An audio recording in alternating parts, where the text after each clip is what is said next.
Hare Ram, Ram Ram, Hare Hare. Hare Krishna, Krishna Krishna, Hare Hare. Hare Ram, Ram Ram, Hare Hare. Hare Krishna, Krishna Krishna, Hare Hare. Hare Ram, Ram Ram, Hare Hare. Hare Krishna, Krishna Hare Hare. Hare Ram Ram, Hare Hare. Hare Krishna, Krishna Krishna, Hare Hare. Hare Ram Ram, Hare Hare. Hare Krishna, Krishna Krishna, Hare Hare. Hare Ram Ram. Hare Krishna, Krishna Hare Hare. Hare Ram. Hare Krishna devotees, please accept my humble obeisances. All glories to Sri Prabhupada and Guru Maharaj. Radharan Mataji, when you're ready, you can start, Mataji. Sure, Prabhupada, thank you so much. Hare Krishna to all dear devotees. Please accept my humble obeisances. All goes to Srila Prabhupada and Guru Maharaj. Om Namo Bhagavate Vasudevaya. Om Namo Bhagavate Vasudevaya. Om Namo Bhagavate Vasudevaya. Narayanam Namaskrityam Naram Chaiva Narottamam. Devim Saraswatim Vyasam Tato Jayam Udirayet. Nashtaprayeshu abhadreshu nityam bhagavata sevaya. Today we are reading from Srimad Bhagavatam, Chapter 3, Chapter 21. A conversation between the Manu and Kartama. Text 1. Vidura said, the line of Swayambhu Manu was most esteemed. O worshipable sage, I beg you, give me an account of his race, whose progeny multiplied through the sexual intercourse. Text 2. The two great sons of Swayambhu Manu, Priyavarta and Uttanapada, rule the world, consisting of 7 islands, just according to the religious principles. Text 3. O holy Brahmana, O sinless one, you have spoken of his daughter, known by the name Devahuti, as the wife of the sage Kartama, the lord of created beings. Text 4. How many offsprings did that great yogi beget through the princess, who was endowed with the eightfold perfection in the yoga principle? Oh, prayers, tell me this, for I am eager to hear it. Text 5. O holy sage, tell me how the worshipable Ruchi and Daksha, the son of Brahma, generated children after securing as their wives the other 2 daughters of Swayambhu Manu. Text 6. The great sage Maitreya replied, commanded by Lord Brahma to beget children in the worlds, the worshipable Kardama Muni practiced penance on the bank of the river Saraswati for a period of 10,000 years. Text 7.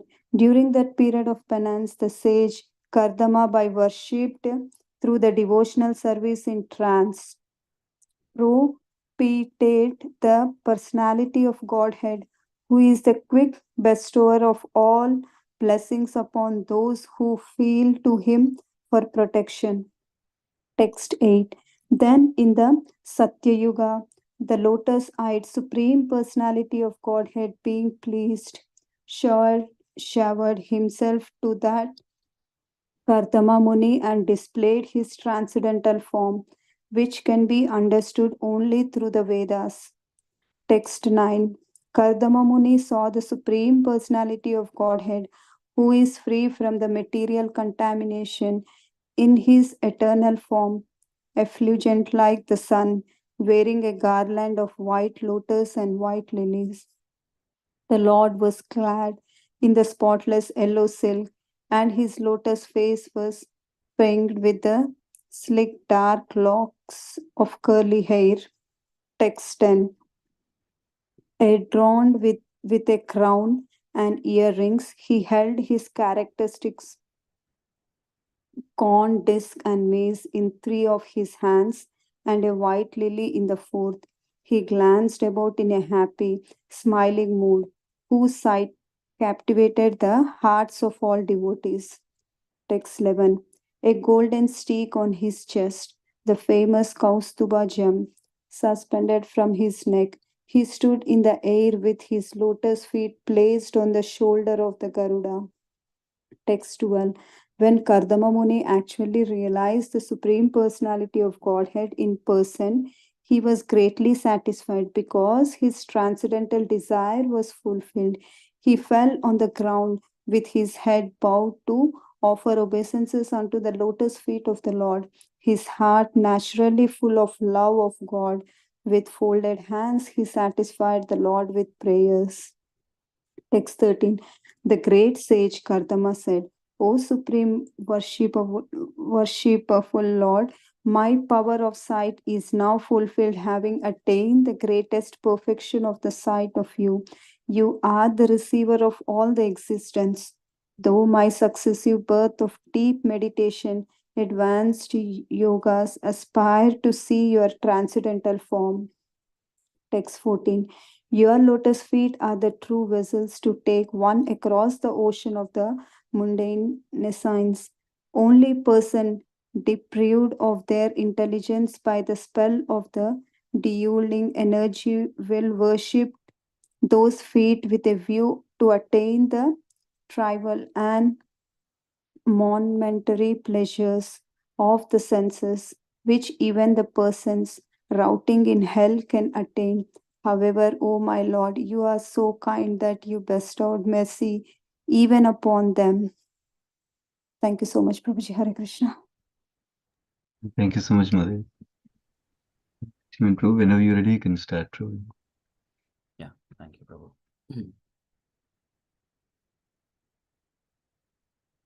Hare Krishna. Thank you all for joining for today's session. Thank you, Radharani Mataji, for reading the translations. Today we are reading from Srimad Bhagavatam, Canto 3, Chapter 21, Conversation between Manu and Kardama, from Slokas 1 to 14. Om Ajnanatimirandasya Gnananjana Chakshurunmilitam Yena Tasmai Sri Gurave Namaha. Namo Vishnupadaya Krishna Preshtaya Bhutale Srimate Bhaktivedanta Swaminiti Namane. Namaste Saraswati Devi Gauravani Pracharine Nirvishesha Sunyavadi Paschyatta Deshtarani. Jai Shri Krishna Chaitanya Prabhu Nityananda Shri Advaita Gadadhara Shri Vasadi Gaura Bhaktaram. Hare Krishna Krishna Krishna Hare Hare Hare Rama Rama Rama Hare Hare.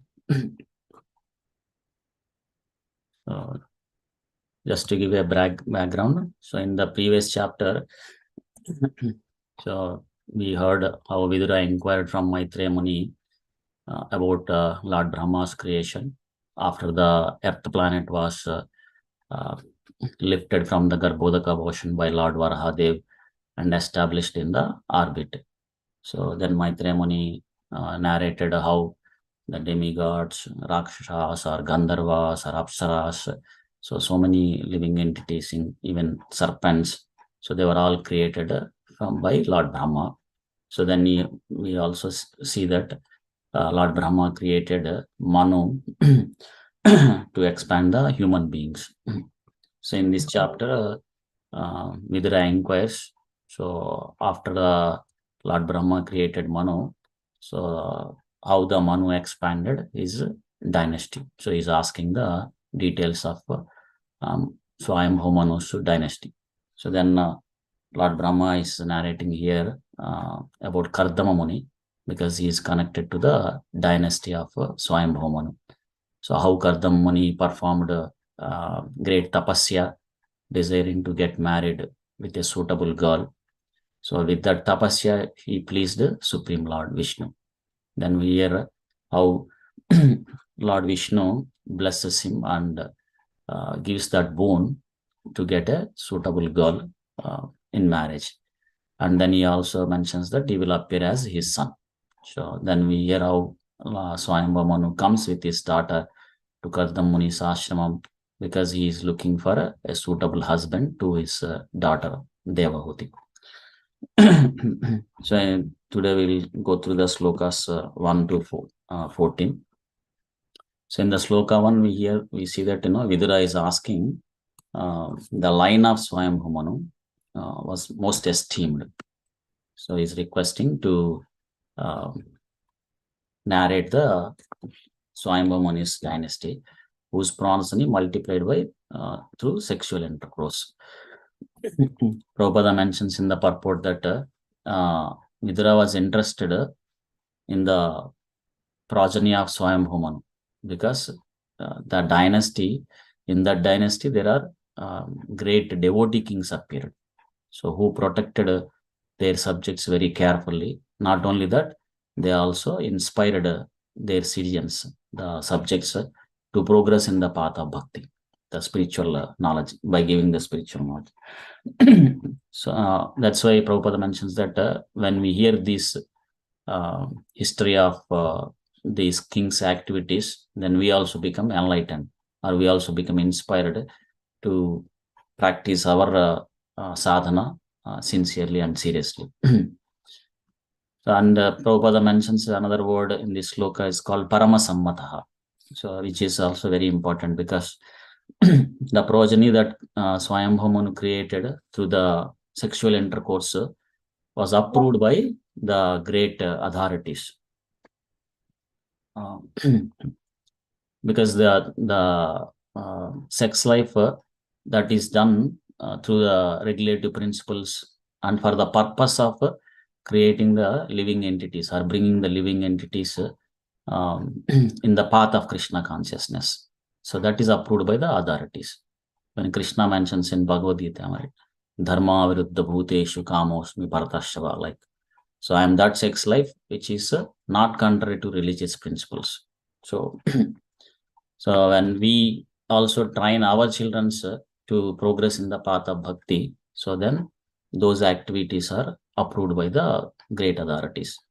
So in the sloka 2, we see that Vidura is asking the great sons of Swayambhu Manu, Priyavrata and Uttanapada, who rule this world, consisting of 7 islands, and according to the religious principles. And Prabhupada mentions in the purport, even today also, we have 7 islands, 7 continents, like Asia, Europe, Africa, America, like that. And in the text 3, Vidura is inquiring that Maitreya Muni spoken about Swayambhu Manu's daughter, whose name is Devahuti, and the wife of Kartam Muni. So about that also he is requesting to narrate this. And Prabhupada mentions in the purport that this all these this dynasty that we are speaking about, this Manu is Swayambhu Manu, and currently we are in Vaivasvata Manvantara. So Vaivasvata Manu. So and we hear from the scriptures that in one day of Brahma we have 14 Manus, and previously Swayambhu Manu was ruling, and now currently we are in Vaivasvata Manvantara. So the Vaivasvata Manu. In the text 4, so Vidura is asking about the offsprings of the dynasty of the Swayambhu Manu through the daughter of Devahuti, this princess. And this princess also endowed with the 8-fold perfection in the yoga principles. So Vidura is requesting to tell about that also. And Prabhupada mentions that the princess Devahuti, or the daughter of the Swayambhu Manu, she is also advanced in yoga, Ashtanga Yoga. So Ashtanga Yoga means, Ashta means 8, Anga means limbs. So there are 8 steps in this yoga process, Ashtanga Yoga, like Yama, Niyama, Asana, Pranamaya, like that. And after the Ashtanga Yoga process is performed, there are one can get 8 mystic siddhis also. This is also explained by Krishna in the Bhagavatam 11th canto, like what kind of siddhis one can achieve through this process of Ashtanga Yoga, like Anima Siddhi, Lagima Siddhi, like one can become lighter than lighter, smaller than smaller, or heavier than heavy, like that. So there are different types of siddhis one can get through this process of Ashtanga Yoga. Prabhupada mentions that this Kardama Muni is also a great yogi. It's a very advanced yogi, Mahayogi, and his wife is also advanced in the yoga process. So Prabhupada mentions that when they both unite together to produce children, then we can understand what kind of generation will come. Like, there will be very good children will come. Prabhupada stresses that during that time, so husband and wife they practice the path of bhakti, and only when they see that they advanced in the path of bhakti, or they made their life perfect, then they will go for children. So then they will plan for the children. Otherwise, they strictly observe the rules and regulation of the celibacy. So we can understand, how great personalities during that period of time. And in the text 5, Vidura is asking the other two daughters of the Swayambhuman, so who got married to Ruchi and Daksha, the sons of Lord Brahma. So, and we hear that in Swayambhuman has 3 daughters, and in the previous slokas we heard about Devhuti, and the other 2 daughters are Akuti and Prasuti. So here the Prajapati Ruchi, he got married to one of the daughter of Swayambhumani, Akuti, and the Prajapati Daksha, he got married to another daughter of Swayambhumanu, Prasuti. So, and from these personalities, the progeny has been increased. So there are many children were appeared from these personalities. So in the text 6, Maitreya Muni started replying to Vidura's questions, mentioning that commanded by Lord Brahma to beget children in the worlds, Kardama Muni practiced penance. How many years? Like a period of 10,000 years. And Prabhupada mentions in the purport that Kardama Muni performed this tapasya for 10,000 years before attaining perfection. And Prabhupada mentions that to be successful in this Ashtanga Yoga process, one requires a long duration. So the lifespan should be very, very long. So because it requires one to perform many, many thousands of years of Ashtanga Yoga process. So this is possible in Satya Yoga, because during that time, people used to live 100,000 of years. So then they can able to spend 10,000s of years to perform Ashtanga Yoga or meditation. But the period of time that we are living, which is Kali Yuga, so we hardly live only 100 years like that. So that's why this yoga process is not suitable for this Kali Yuga.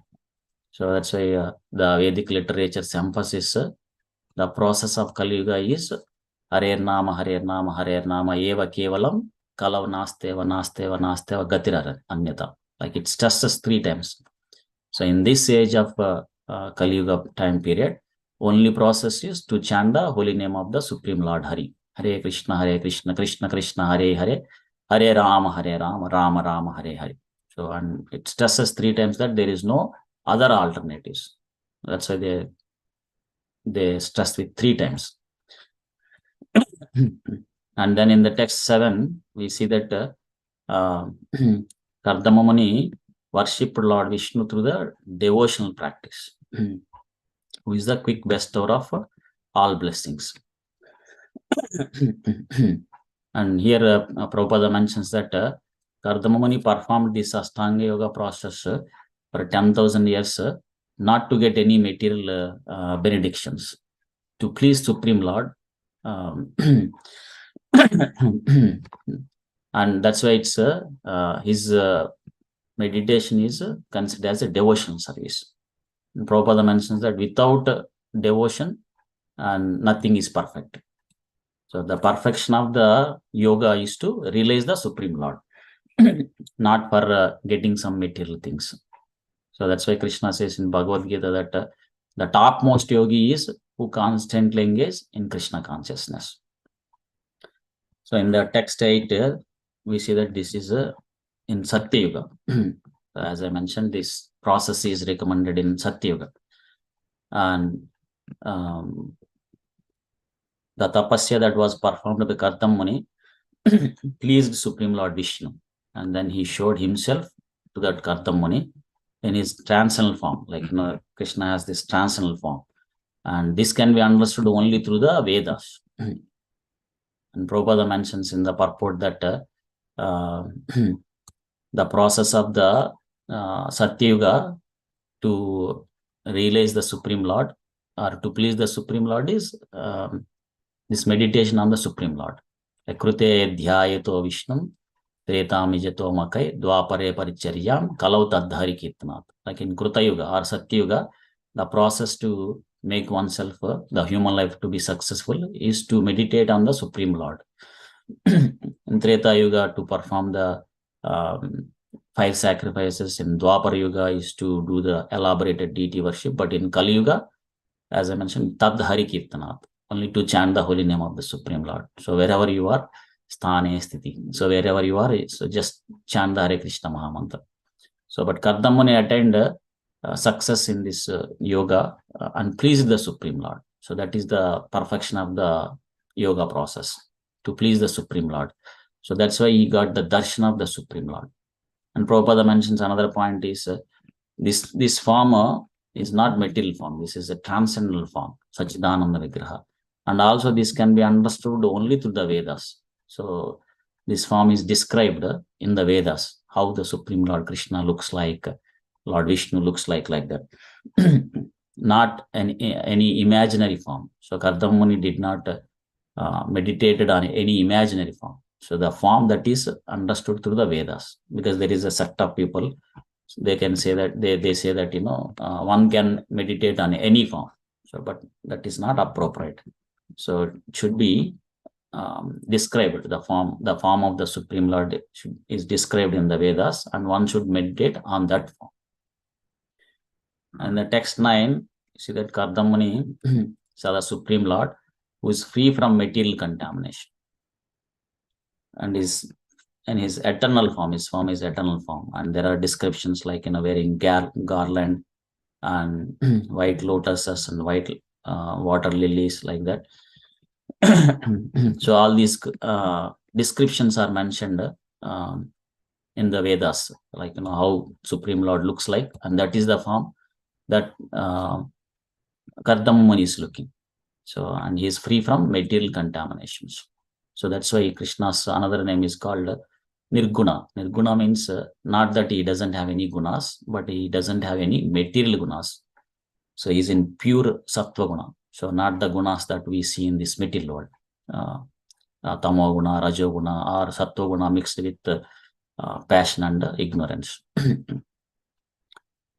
And his form is eternal, Sachidananda Vigraha. And in the text 10, we see that some more descriptions of the Supreme Lord form, like how he adorned with the crown and earrings, and he has a conch shell disc and mace, and he's glanced about in a happy and smiling mood, like that. Of course, we hear in this sloka how Lord Vishnu had all these ornaments, but we also hear that Krishna is unlimitedly beautiful. So he's already unlimited beautiful. So when these ornaments were decorated on the body of the Supreme Lord's transcendental form, so these ornaments get beautified. They doesn't have any more beauty, like it, because he's already unlimited beautiful. So these ornaments gets beautified by being on the body of the Supreme Lord.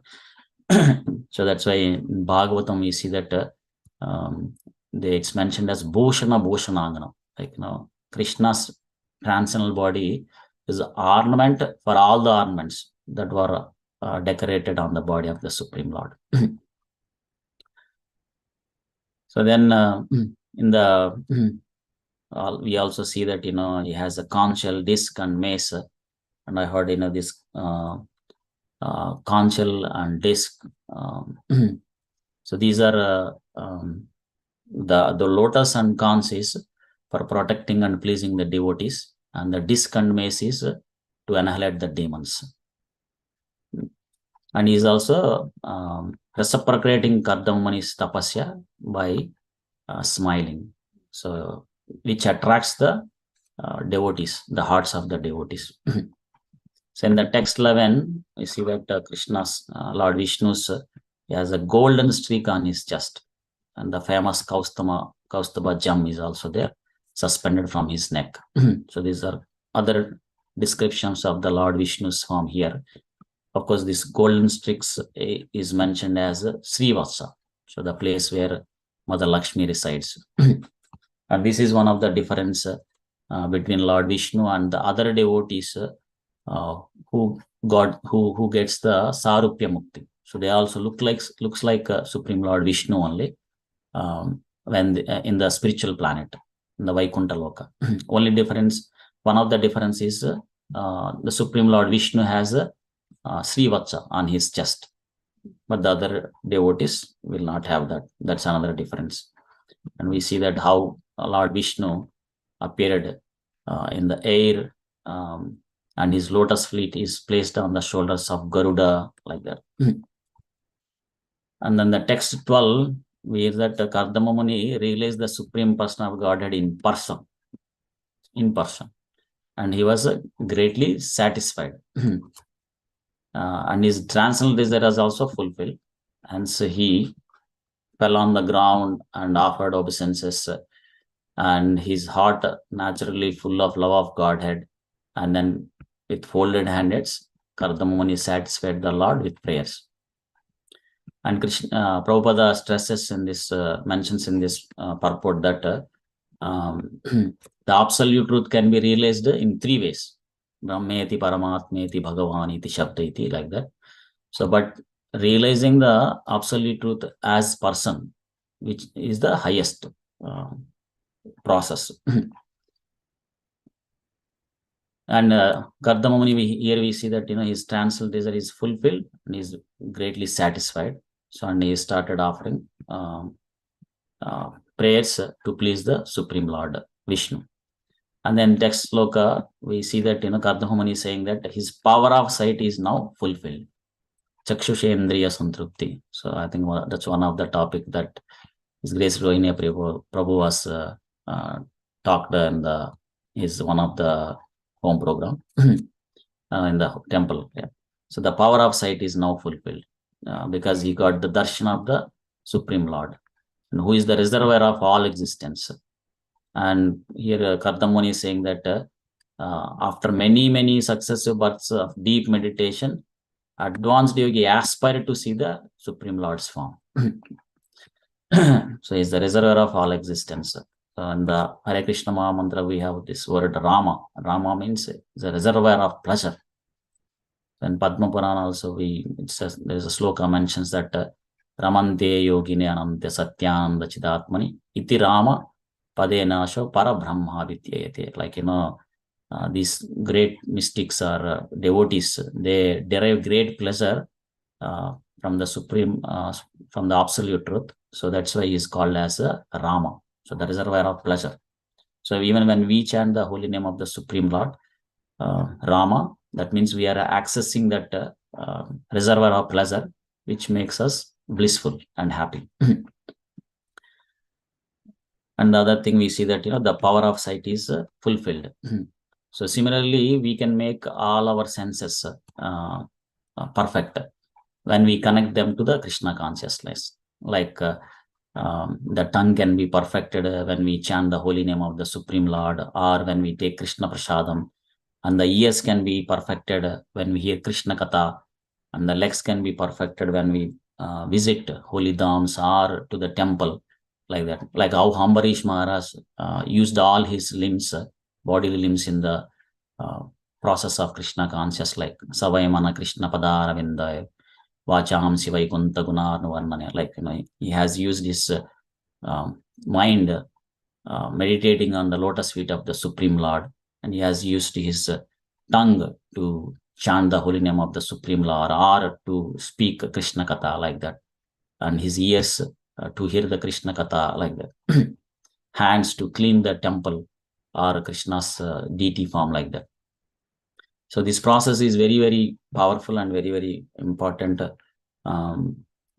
which makes one life to be perfected. You can see that, even the yogis, after many successive births, they aspire to this, to see the transcendental form.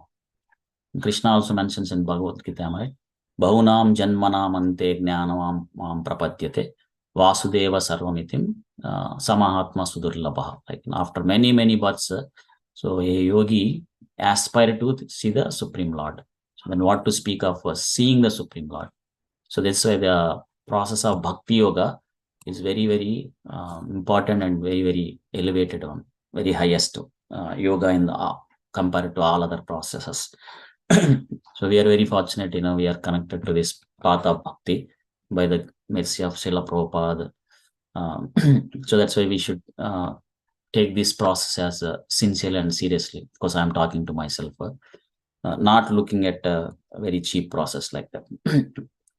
And then in the text 14, Kardamuni is mentioning that the lotus feet of the Supreme Lord will make one to cross the ocean of mundane science.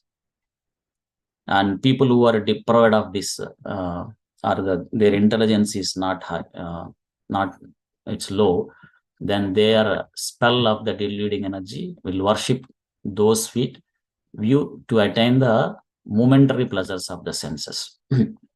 So those can be available in persons who are rotting in the hell.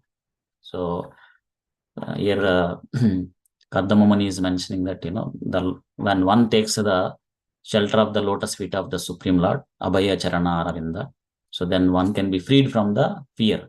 Not only that, so it will help one to cross the ocean of the material world.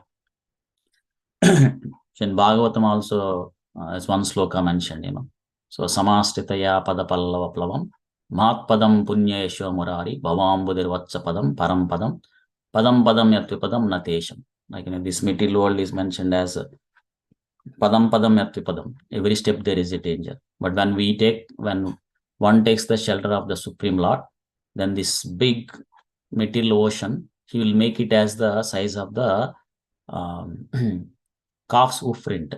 Bhavambudir vatsapadam parampadam. So then one can easily cross the ocean of this material world. And Kardamamani is mentioning that, one should worship the Supreme Lord in a mood of pleasing him, not for any material gains, because these material pleasures one can get even when they are in hell or in any other body. Like, these are available in the bodies of cats and dogs. So that's why Kardamani is mentioning here, when one gets the human life, they should worship Supreme Lord to please him, to go back to God, not other things. So even Krishna mentions that people who are less intelligent, they worship the demigods. For what? For the pleasure of the senses. So which are temporary. Antamantu phalam, like, they are called as alpa medasham, less intelligence. But one who has a good intelligence, sumedasaha, they will take this process of the sankirtana yajna, chanting of the Hare Krishna Maha Mantra, Hare Krishna, Krishna Krishna, Hare Hare, Hare Rama, Rama Rama, Hare Hare. So to please the Supreme Lord and to make one's human life successful and go back home, back to Godhead. So I'll pause it here. Thank you all for giving this opportunity. Grandhara Srimad Bhagavatam ki jai. Srila Prabhupada ki jai. Thank you. Yeah, thank you so much, Krishna Prabhuji, for a nice class. Hare Krishna Prabhu.